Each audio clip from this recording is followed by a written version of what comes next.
And, it's like as soon as I start recording, I hear somebody come in the door. And go. I hear somebody come in the door. I think it's Sade.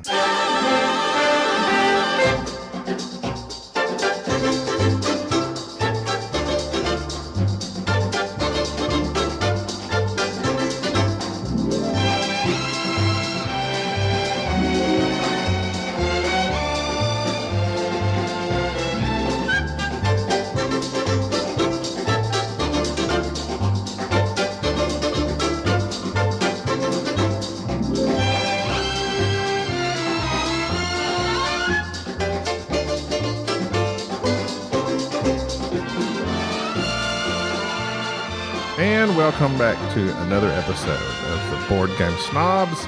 I'm your host. This time I'm not lonely. This time I have listener Brandan. and new virtual friend, Brandan Haines. Hello, everyone. Good afternoon, Gabi. Good afternoon, heir to the Haines fortune. No, Must be not nice. even close. I wish. Oh, I had like 1% of that money. I know, $3.74 billion, the Haines fortune. I looked Did it you up. look this up? I looked it up just to make sure. Just in case you were, I wanted to befriend you and make sure we're in good together. I need some new microphones. Actually, we need a new laptop.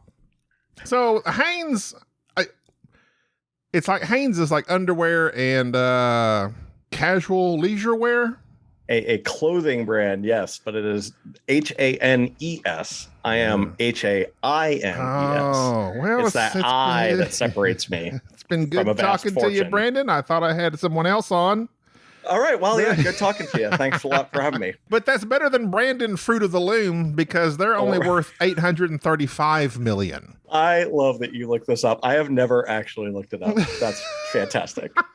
Here I was. I have banter prepared, and you already got banter, but I should have known you'd be prepared with banter. Oh no, I've always got stuff like logged away, screen caps, jotted down, but then rarely do we ever get to it. But yeah, I was curious. I know how your last name is spelled, but I was thinking, well, there's Haines and there's Fruit of the Loom, and like that's it.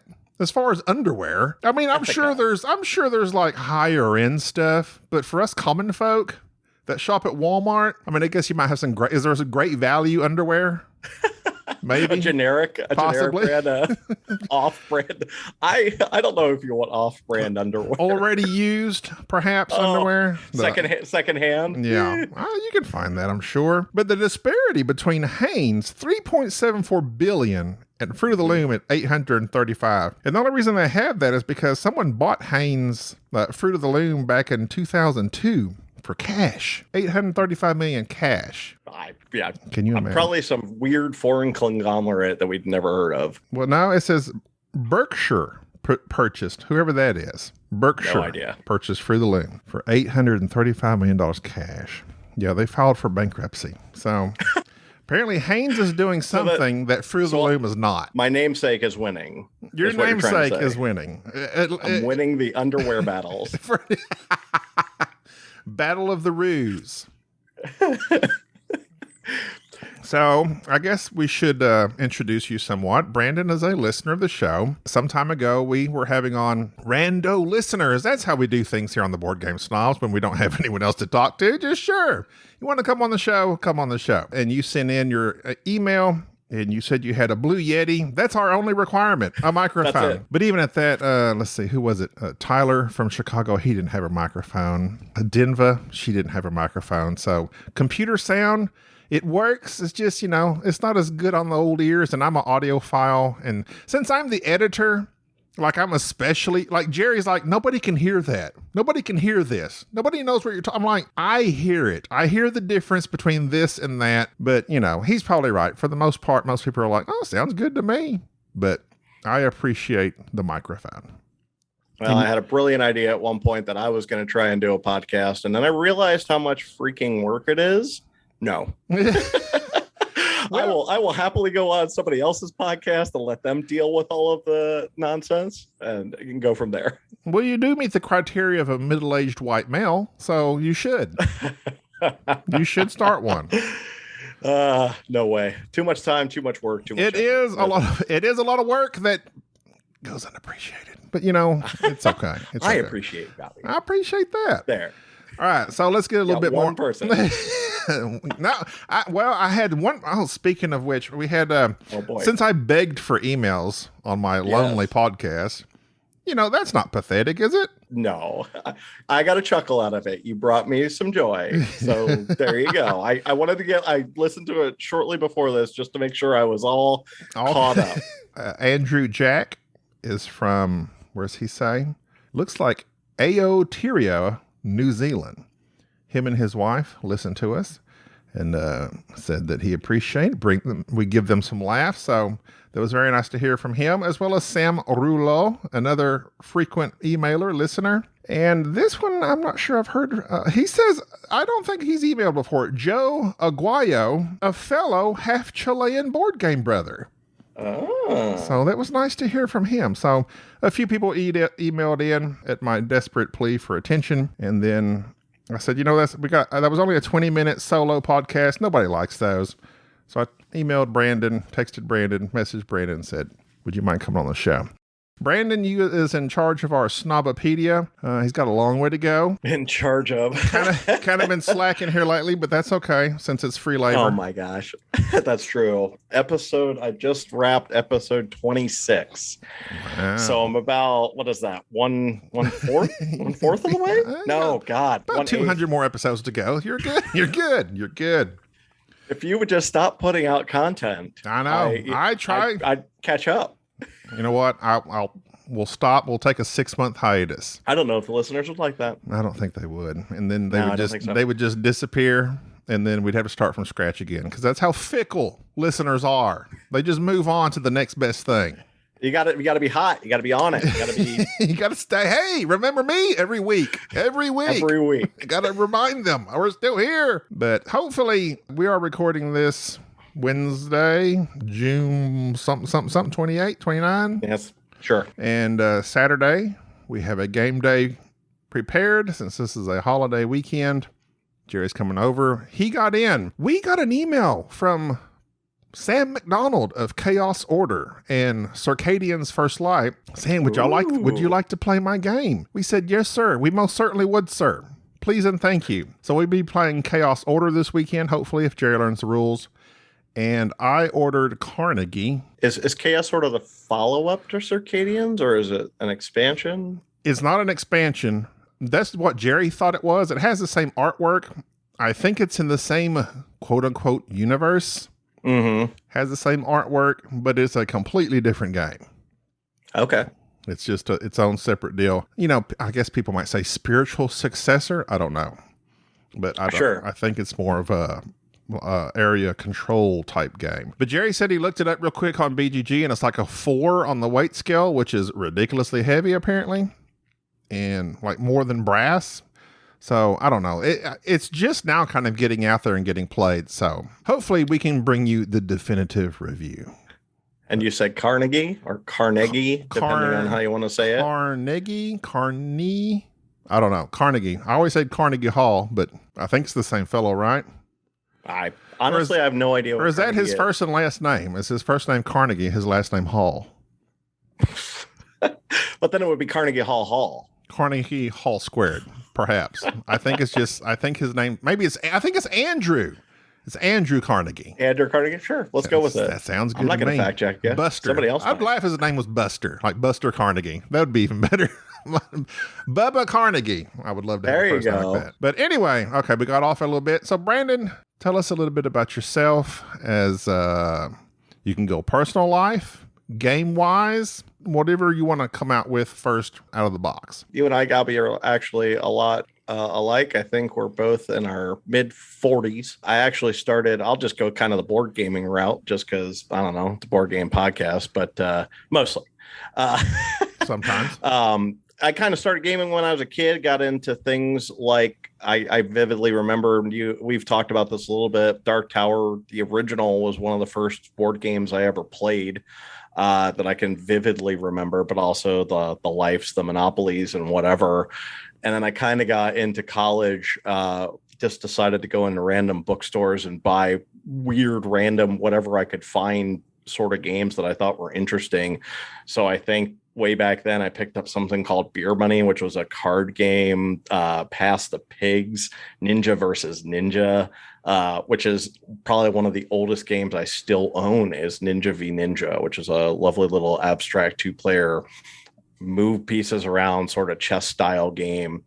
And then it just kind of spiraled out of control from there. And I don't think I have a whole lot in my collection comparatively to some other big names. I'm clocking in right around 100 in the collection, and I really need to cull because I'm running out of space. I don't have enough space anymore. I think 100 is reasonable. Yeah, I think so too. Honestly, that seems to be. I think you get up into the 300 range or something like that. It's just like, and then when you have time, when you have time to play. Yeah, you're not playing those over and over. You got games you haven't played in years at that point. Oh, absolutely. I had a big thing at the end of the year last year where I realized that I had not played a ton of games on my shelf. And we made it a point, not necessarily to play stuff that we wanted to play or that we liked, but instead to just start playing games that we hadn't played before. And let me tell you, there were some real stinkers in there and some pretty good winners. Stuff you had on your shelf? Yeah. Yep. Yeah. Basically the shelf of what opportunity, shame, whatever you want to call it. But it was just stuff that hadn't been played. Yeah. That's good. Yeah. I like to get those played. From the board game snob perspective, as Gabi said, I kind of started doing this thing called the Snobopedia. I wanted to put together and give back to the podcast a little bit, which is basically just a rambling on of what you guys talk about in the episodes and when. So time stamping everything for y'all, so that if somebody wants to know, did the Board Game Snobs talk about Space Base, you can find an episode in which they talk about it. We did not. You haven't talked about Space Base? That would be it's too close to say it's too close. It's Machi Koro, basically, right? Yeah. It's a better Machi Koro. Jerry despised Machi Koro. I'm sure that's on my list somewhere of Jerry. He laid down. We were playing Machi Koro, and he laid down on the bench, closed his eyes in a rage at Machi Koro. I've never seen him act like that before. Now, which does Jerry hate more, Splendor or Machi Koro? See, he did not act that way when we played Splendor. I'll say that. He talks trash about Splendor. But as of recently, he played that Red Rising, which he says he hated more than Splendor. Yep. But I've never seen him act like he did with Machi Koro. Yeah, I wasn't a fan of Machi Koro. I dumped that one off. But Space Base, we found it's pleasant. It's not. Do you still roll a die and take an action based on the die roll? That is essentially what you're doing, okay. But the big difference with Space Base is the opponents are paying attention to what's being rolled, because you can get stuff on other people's turns.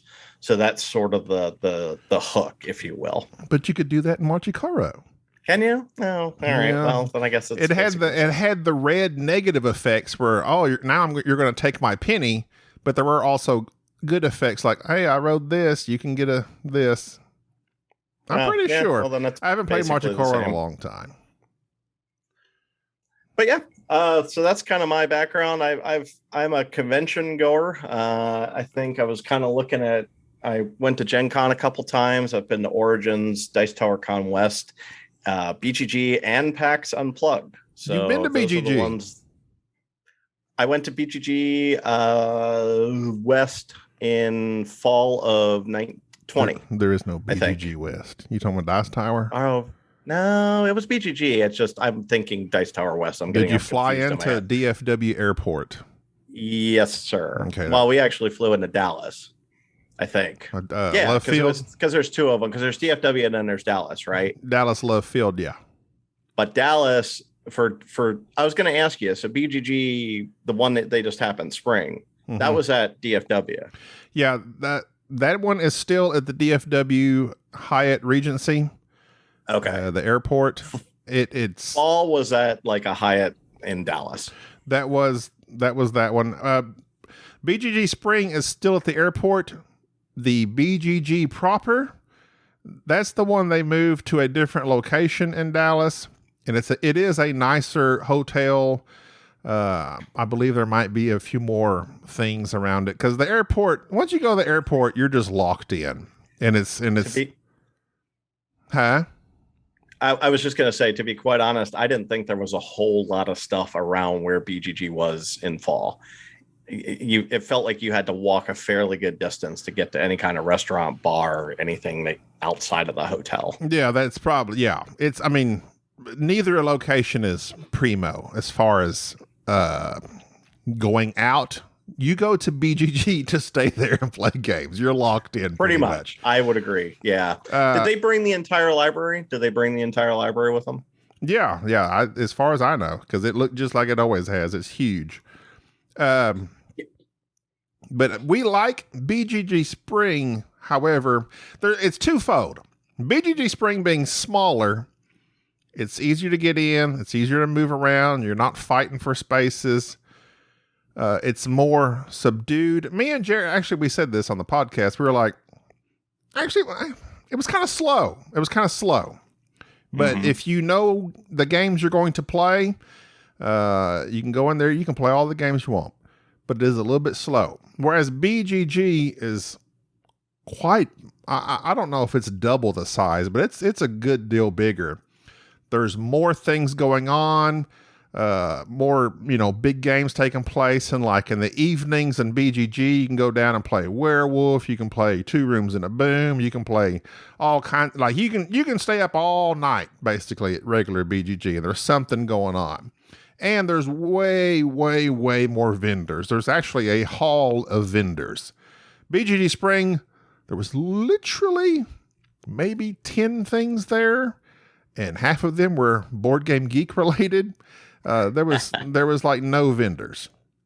You don't go to BGG Spring to buy new games. You go there just to play and take advantage of their library. Did you play stuff that you knew? I mean, I listened to the episode, but I didn't know if you had played stuff that you knew or that was new to you. This time we did both because there were listeners that wanted to play with us. So like we taught Barrage to Chasson. We met up with Lindsay and Eric, and we played Godfather. Then Lindsay left, and we did learn Beyond the Sun with Eric. And but we had a little bit more of both this one because we were playing with listeners. All the others we've ever been to, we've only played new stuff. Oh, okay. How do you find getting the new stuff and then going through rule books and then sitting down to play? That is something I've found at these cons. I very much want to play new stuff. Yeah. But whenever I've grabbed new stuff, there's always that, well, I got to get the rule book out and go through it and trying to figure it out. And then you never play it right because you're going to screw something up. God, yes. We played, what did we play? There was several games we played. Oh, Paris. We played Paris wrong twice, but it was still good. I still enjoyed it. This is why I love Jerry. What happens is he will write down the list of games we want to play. He will research them. He will learn the rules before we get there. He will consult the rule book, but he generally knows what we're going to play. That's impressive. Then from there, like what we're going to play, like say we get there whatever day. For the next day, we pick up the game we want to start with the next day. He'll take it into the room, read the rule book that night, and then we're ready to go. Jerry's the man for that. Like, I despise doing that. And I'm terrible at it. Like, if I'm tired or anything, just forget it. I'm just laying in bed, drinking, watching TV. Like, that's all I'm good for. But Jerry can sit there and he's one of those guys that enjoys reading rule books. I can't comprehend that. That's not me. But that he does it for pleasure. Well, God bless him, because I read, I think, 2 or 3 rule books on the way to BGG fall. And when I got there, forget it. It was as if I hadn't read anything. It didn't matter because it just I couldn't keep it straight in my brain. So good for him. That's awesome. I'm very glad to hear that. So you have a certain tone. I don't know what the word. Your voice. Where are you from? Originally, I'll dox myself. That's all right. Born and raised in Eastern Pennsylvania. We love to dox people on this podcast. Yeah, I've heard.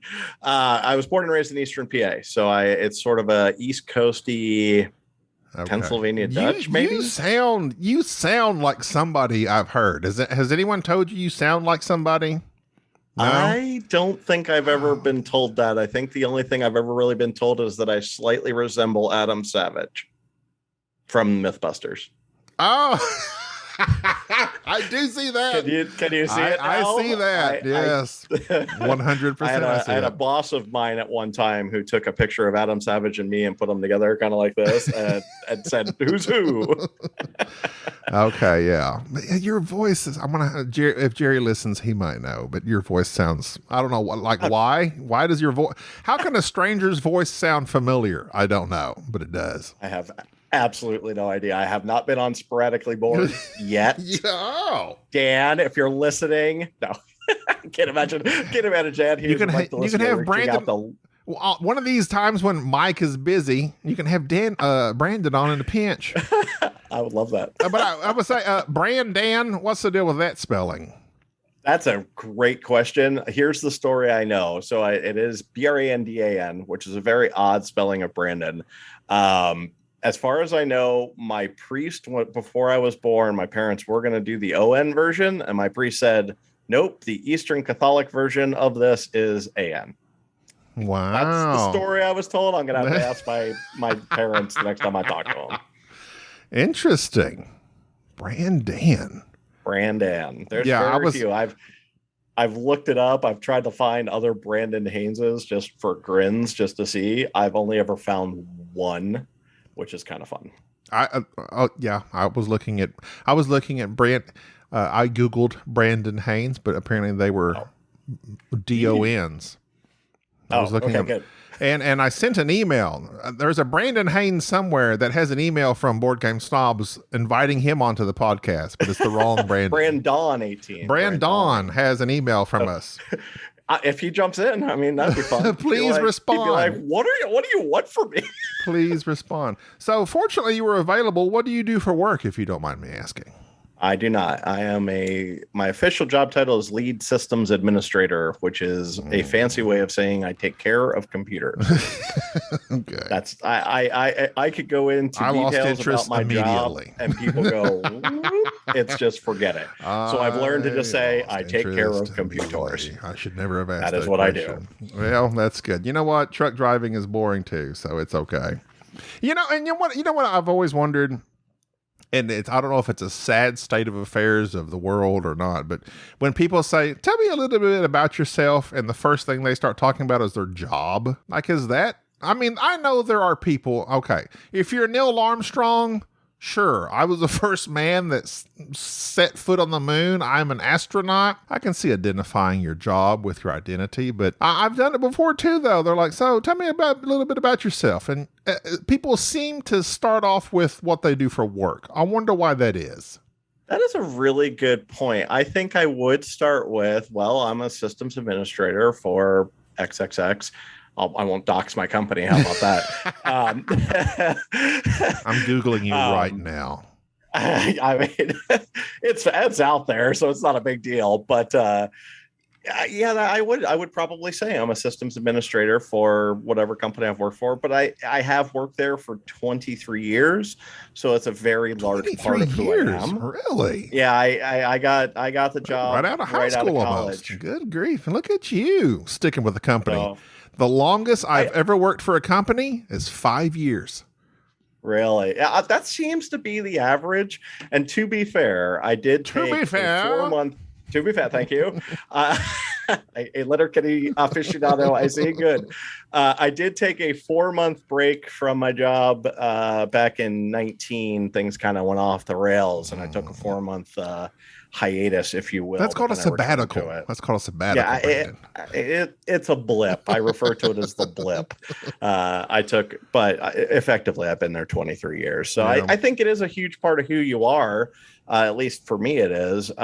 If I were to go into if they said, well, what are your hobbies? I obviously say board games and video games. That's what I was thinking. It's like when people ask, okay, two things. Let me regard your blip. I was driving, when I said the longest I worked for a company was 5 years, there's a blip in there that I leave out. For the Walmart. Of resume. No, this was for my previous trucking job before this one. I worked for them for like 3 years, and that's the job that they just ran us. As truck drivers, we get ran to the bone. We work 70 hours a week. They push you. You're working. We want you out of here by 5 o'clock in the morning. That means I got to wake up at 4 o'clock just to start my day. And then you don't get home till 6 o'clock. I did that for 3 years. I was burnt out. I went to a call center. I was like, you know what? I'm out of here. I'm going to find another job, and there's a place here in our hometown. You know, the first hint is they're always hiring. Never go there. It's a call center. Oh, my God. I was working for some insurance company for elderly people, like supplemental, and I had to read the script and what's your Medicare A and your Medicare B. And so after a little bit of that, and getting chewed out, like customer service, you're just there to get chewed out. So I was like, I called. I don't know if you've ever made this phone call, perhaps not with your job, but the old, hey, mind if I come back? And he was like, yeah, sure, come on back. They were pretty nice about it. Of course, you know, when I quit, I didn't like saying, I'm out of here. I was like, hey, I think I found another job, turned in my 2 weeks notice, the whole full meal deal. And they're like, you know, if you're going to go better yourself, we don't blame you for that, blah, blah, blah. And of course, truck driving is a desperate industry. Like they're always needing truck drivers. So they gladly took me back at my old job. Then I quit again and started this other job. No, actually, I went to Walmart. Then I started my other job. So, yeah. So when people ask me, what do? I don't really like to talk about what I do for a living. It's not my first go-to. Tell me a little bit about yourself. But really, tell me a little bit about yourself. Your job doesn't tell me anything about you. That's your job. Like, well, of course, I guess it's hard to get to know somebody unless you talk to them for a long time. That's why I hate that question. I despise, it's so stupid. You know, interviews. All those stupid questions they ask in interviews drive me. Tell us a little bit about yourself. What are your positives? What are your negatives? Because it's all bull crap. The person, absolutely. It's just the smoothest talker is going to get the job. I could be way a better person. I could be way more qualified, but they're going to hire whoever is the best talker. And I'm not a good talker. I'm not. But you're not a good talker, and you have a podcast. Have you thought about that? That's my truck driving. I think it's just about having about a 30-second elevator pitch of who you are, which I would always hit where I was born, where I went to college, where I work, and kind of what I'm into. I give a very short overview. And then as you get to know each other and talk more about it, try to find common ground, right? No. I know you've talked a lot in the past about having some social anxiety, right? Oh, God, yes. But at a con, I'm curious, when those folks came up to you, you said it was the first time that people had come up to you and said, hey, snobs, I know who you are. Were you able to interact with them without issue? Did you have any problems or qualms there? I'm curious. I'm always, no, I did not. I'm very grateful. I'm like, hey, how are you doing? Blah, blah, blah. And in fact, and that you said that, I can't find her email at the moment. Lindsay of Lindsay and Eric. She emailed us after meeting us at BGG Spring, and she said something very nice. Oh, here it is. She said, Gabi, you're totally a people person. I don't know why you have any anxiety in social settings. You have a very friendly presence. And like that was like the nicest thing anybody could say. I was like, a friendly presence. That set me at ease because, you know, when you meet especially being on the podcast, and, you know, we have a certain repertoire on the podcast, me and Jerry, and we just talk about crazy. So if you meet us, you're not going to hear the podcast. Right. And I think that's what people anticipate, or in my mind, that's what I would, I want to hear y'all like you're on the podcast, but we're not podcasting. We're playing games. But fortunately, they did get to see us interact playing games. Jerry was hollering at me. I was hollering at Jerry. So there was a little bit of that still. But as far as meeting, Lindsay and Eric and Geoffrey and some of those others, I'm super grateful. Just, it's just so weird. First of all, it's like, thank you so much for listening and also coming up to us. That's like super awesome. Well, I think you guys are very genuine on the show. Having listened for a while, I think you guys come off as very genuine and very honest, and you are who you are on the show. Maybe a little bit animated, maybe a little bit more for the mic and for the podcast. But at the heart and core of it, I think you guys are pretty dang who you are. So if somebody's going to come up to you at a convention, I think you're going to be exactly who you are on the show. I think you're going to get the podcast, or I think you're going to get the, here we go, personalities of And as a fan, I think you kind of just have to realize that people are people. People are normal people. If I ever see a major celebrity that I love or really like, I don't want to go up to them and be fawning over them or be like, oh, I loved you and so and so and so and so, because they get that all the freaking time. I just be like, hey, it's nice to meet you, and I really appreciate your body of work. I try to be very cool. Very cool. I'm very cool. Brandon's give me a break. A cool guy. I'm very much not. Brandon Haines, cool I like to guy. think that I am, but I'm very much not. No, yeah, I'm well, main thing is just don't be a jerk. Just don't, 100%. just be like, oh, hey, thanks, appreciate it. Thanks for listening. And then from there, that's when it gets hard. Now, I was very appreciative.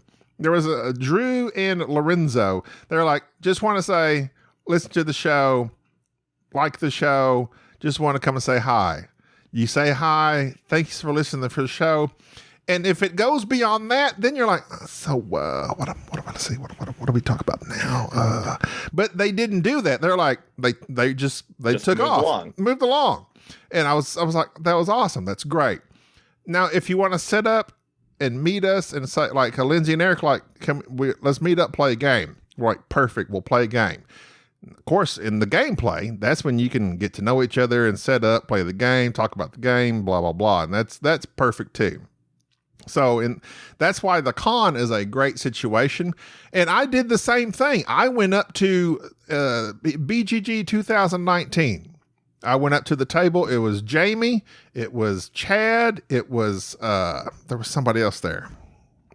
Anyway, it was a table full of, quote unquote, like you said, board game personalities.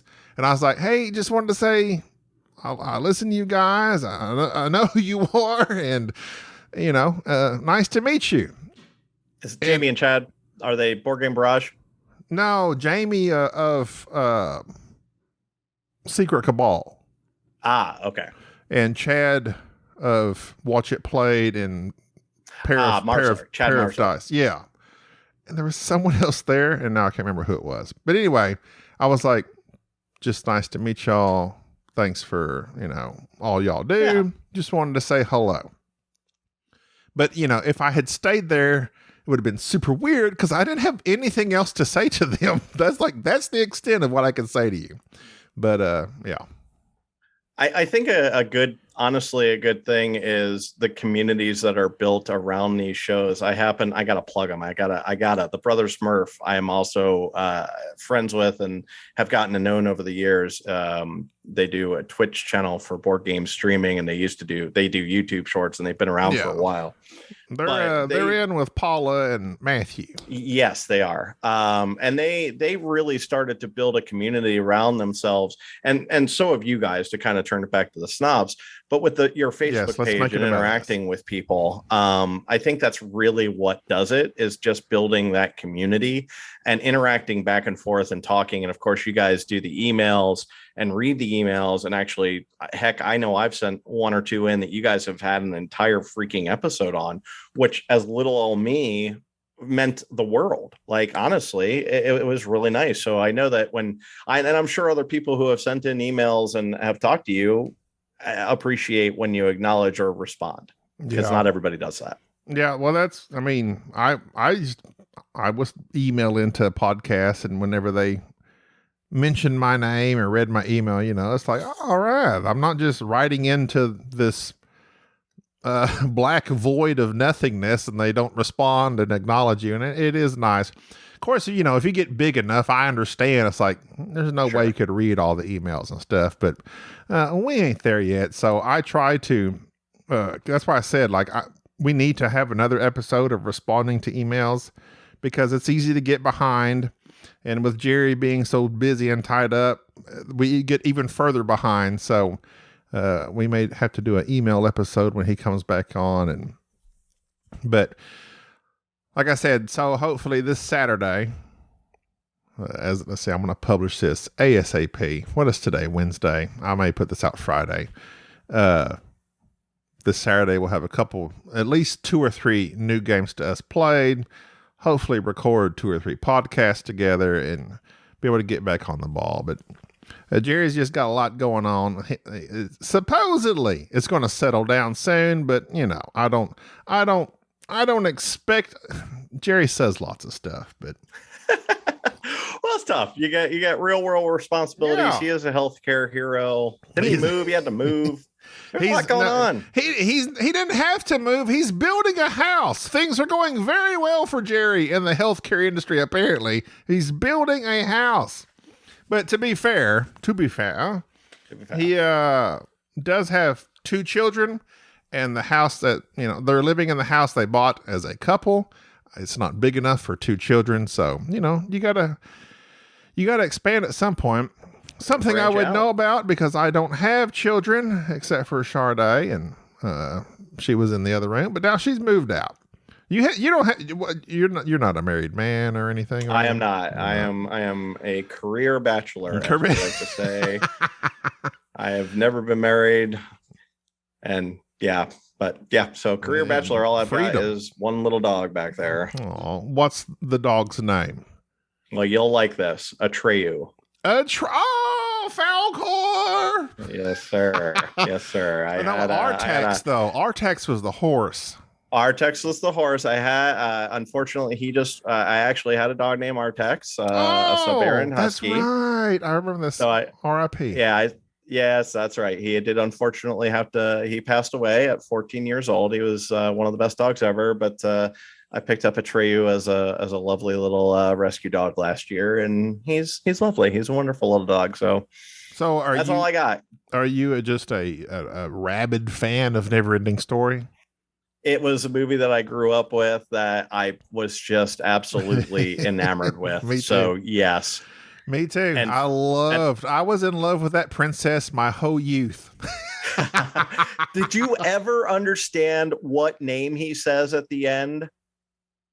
It's I feel like I've looked it up since then, but I couldn't tell you off the top of my head. Honestly, I swear I've looked it up too. See, I knew we were kind of in the same age range when you started referencing Dragonheart and Neverending Story, and like Labyrinth and those kind of movies. Oh, yeah.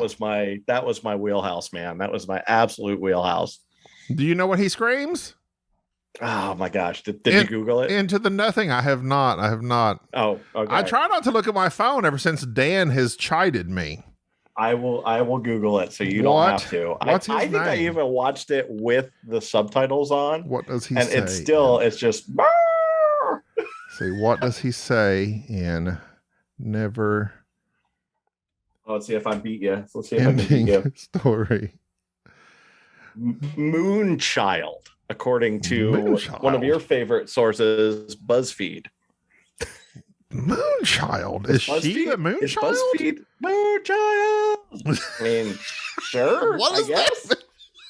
Do you know they made 2 more of those? Are you aware of this? I'm aware. I believe I may have watched one, but I know nothing about them. Listeners out there, don't. I don't. Save yourself the heartache and pain of. I don't acknowledge them. All I know is that the wolf. What was the wolf's name?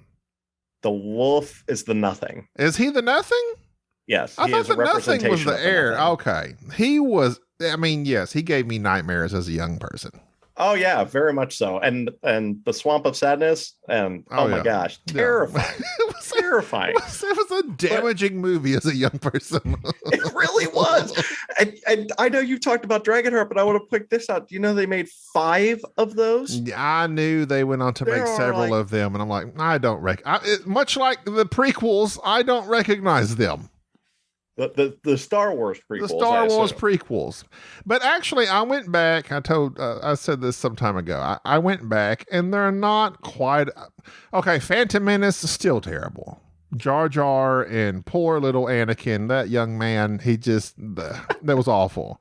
But Attack of the Clones and Revenge of the Sith are not as terrible as I remember them being. I'm not a big Star Wars guy at all. So I did not like the prequels. I didn't like 7, 8, 9.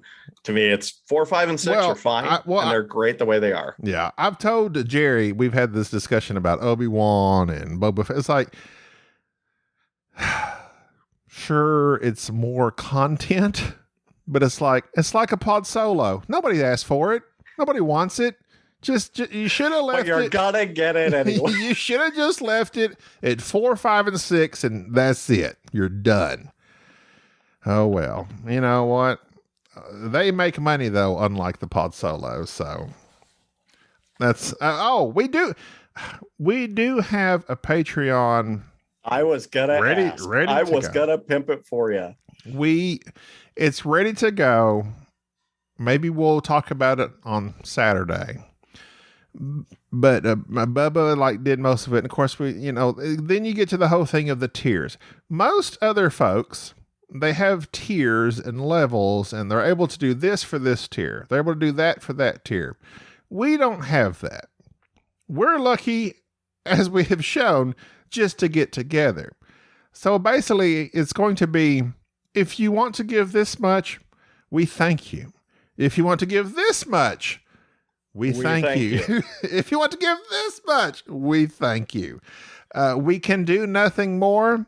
Maybe, depending on some certain specific situation, we might be able to do something, whatever.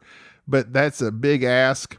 What I've generally found in Patreons, because I do have a couple that I actively support, and I'll obviously actively support you guys, is that I don't necessarily expect anything.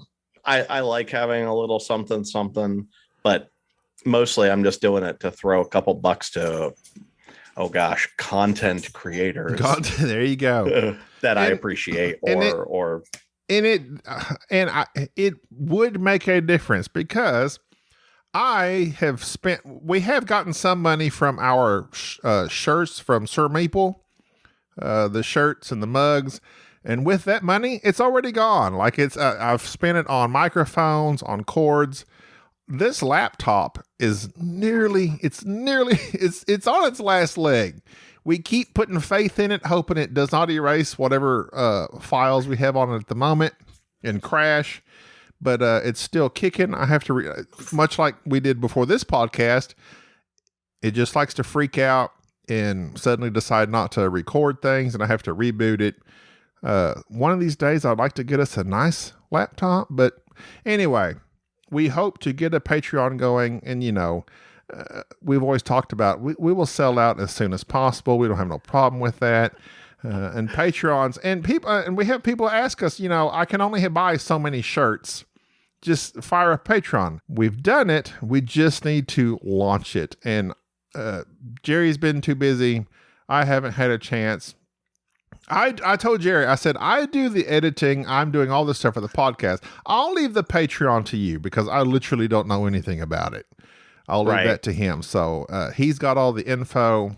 We'll fire that off at some point, maybe after our podcast this Saturday, and we'll discuss it. We'll see what happens. But that might be something to look forward to, I hope, for us at least. And, any little bit would help with just Podbean. Podbean's a few $100s every year. And it just, is it? Yeah, you got to pay for your Podbean site if you get the non-free one that enables you to, and we have the low end Podbean as well.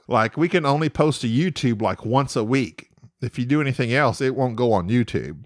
It's kind of, they got very specific parameters. But like I said, mixers, cords, wires, microphones, all this stuff, headsets. It's all just been paid for out of pocket. And yeah, but this is the thing. We're the ones that started this podcast, so I've taken that responsibility.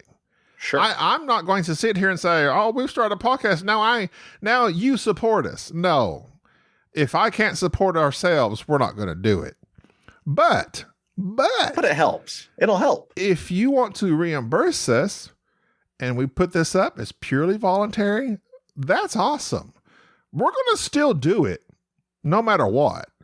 But there's one thing I hate about, I've seen this on YouTube channels, or like, they'll make it this dramatic video. We can't go on without your help. Well, then, have Sarah McLachlan playing in the background. Then maybe you shouldn't have started this. Well, I guess for you guys, you need to find some form of Enya song that would just perfectly encapsulate. I've got it ready. Oh, you don't do it. Jerry will yell at you so bad. But yeah, I truly, I'm of that ilk. If I'm not going to start something and then expect others to pay for it, like that's just selfish. We will carry on with or without donations to the Patreon. It's just, if you so wish, it's super awesome and nice of you, and we thank you. That's basically all we can give back in response. Sure. Not to shout out to Brother Smurf one more time, but why the heck not? They basically don't put anything behind a paywall. And I think that's what's important about Patreon. So the tier levels, like some people will be like, if you give us $5, you'll get this extra special video every month or something. And I don't really care for that at all. And I don't participate in any one that does that. So just don't force people to pay for stuff. And I think that's a better way to handle it. Personally, I would have just set up a dang PayPal account and said, just shoot us stuff there. I said that to Jerry, but he, I don't think that's why I left it to Jerry. That's his side of the business. Well, there you go. Well, at least you'll get something, and I'm sure folks will support you, and that way you can hopefully upgrade the piece of junk laptop. Yeah, laptops are reasonable these days. I think Patreon does have. Bubba did a lot of that, the tech work side of it. I said I would like to have that option, like just a one-time donation. That's what I would do. I think you can do that on Patreon. I'm not positive. I think you can. I think they act like, again, I don't know. That's well, I'm sure Bubba has that. Jerry and Bubba's side of the business. I'm just the editor and all the rest of the stuff. Exactly. But we've got all. Look, I said we're going to keep this to 20 or 30 minutes. We're at like 40 something minutes hour? Now. But that's fine. That's good. Yeah. So Zoom went blanked out on us at 40 minutes. I did not have to pay for Zoom. I thought one-on-one Zoom was free. Nope. Freaking Zoom. You know what? I'm going to Skype from here on out. Skype is where I'm going. Is Skype free? Yes. That's what me and Dan and we were using that for well-rounded gamers.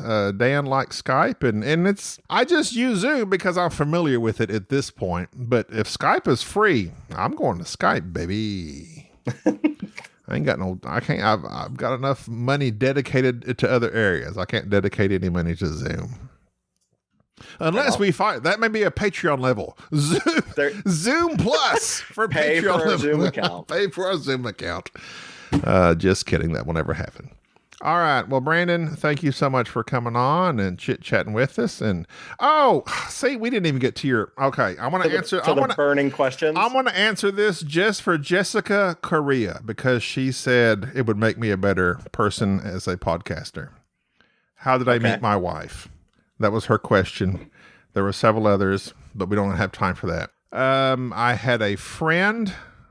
Actually, I was gonna say, well, I was a big toe model because sometimes you need some big toes on some certain magazines, and she was the waxer of the hair on my big toe. But then I ran into a coffee table and was no longer able to model my big toe. But that's not the truth. The truth of the matter is I had a friend that moved to actually my best friend growing up, he was in my wedding. well, I'm jumping the gun because the wedding is to my wife.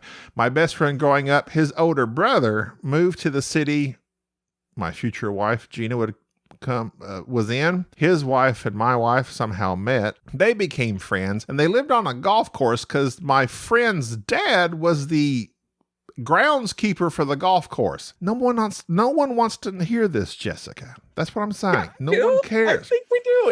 It gets us closer to you. So my friend's older brother, who was also friends with, but not quite, but so my best friend's older brother moved to a nearby town where his dad was the groundskeeper. As a groundskeeper, they offered him the house there on the golf grounds. Sure. But he didn't stay there. He's already got a house. So he offered it to his oldest son, which is also my buddy. So then they move into this house next town away. They're like, hey, come visit us. So I go to visit. I'm there. My future wife is there with her present boyfriend. Ooh, dun, dun, dun. And he looks like a soap opera music. Right? He looks like a real jerk, I can just tell you. He really thought he was something with his buff bod and his muscles. I could see why she was dating him, but he had no personality. So, but anyway, yeah, she was actually dating another young man at the time. We were very young at the time.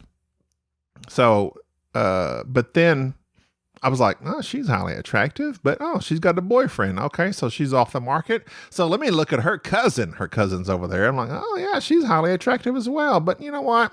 She talks about, she's just kind of, I wasn't interested in her. Okay, I'll tell you why I wasn't interested in her, because she farted in front of me. Like she immediately farted in front of me. And I'm like, okay. As husband and wife, natural bodily thing there. As husband and wife, okay, you gradually might get to that point, but when you're looking at a girl you find attractive and it's just kind of, I was like, oh, okay, she's interesting. So I wasn't interested in her. We were buddies. I liked her. She was funny. But then, like within weeks, this jerk of a boyfriend to my future wife broke up with her. So, I didn't swoop in. I wasn't the rebound. Don't get me wrong. I wasn't the rebound. Some time passed. We're still all friends. I'm still friends with the guy. She's still friends with his wife. So we're just kind of around each other. Then we go to a roller skate party, a roller skating ring. This is 1997, by the way. And I pull some sweet crossovers on them skates. You can't resist a sweet crossover. Like that's it. I was skating along. The tunes were playing. Rex and Effects was blasting loudly in the background. All I gotta do is a boom, boom, boom. I mean, she can't resist my sweet crossovers at that point. So as that's playing in the background, and actually there was some Bon Jovi and Always playing, one of the greatest Bon Jovi ballads ever, Always. And she just fell in love with my skating moves. And I would never in my life, with any girls I was interested in, did I make a first move. And therefore, I had no girlfriends growing up. I never had any girlfriends. But Gina was quite bold, and she left a note on my window because I happened to work in the town. I had to work in the town because my town was too small. So I worked in Clarksville, where she was born and raised, and they had this industry, and I worked at the plant, and she also worked there and lived there. So she left a note on my window saying, hey, had a good time the other night. So I was like, oh yeah.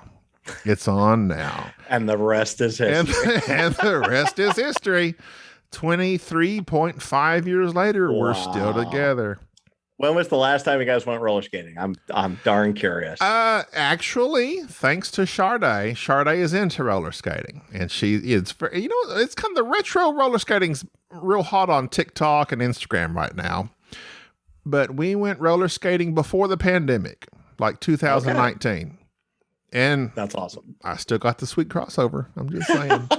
It would seem like a nice thing to do on like an anniversary or a special event or something, just to go back and just asking to put on Rex and Effect. Yes. Put it on. Boom, boom, boom, and a zoom, zoom. I'm good to go. But I'm